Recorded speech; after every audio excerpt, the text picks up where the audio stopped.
Hello guys and welcome back. In this video I will show you how to recover suspended account on Reddit. So let's start this video. So for this you need to open Google Chrome browser and on the top search bar you have to search for reddithelp.com. Now click on these three lines and then click on submit a request. Scroll down and then click on account help.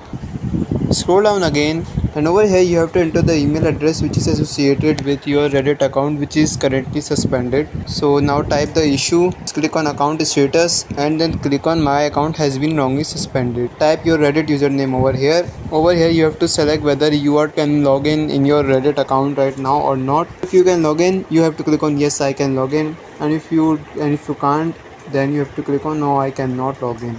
Then after that you have to click on subject of inquiry. Then you have to write down the subject that wrongly suspended, that my account is wrongly suspended.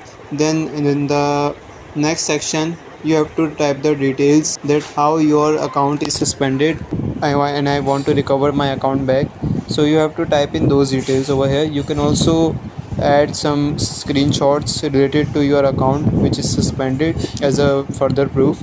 Then click on submit so that Reddit will help you in recovering your account back. So I hope this video will help you.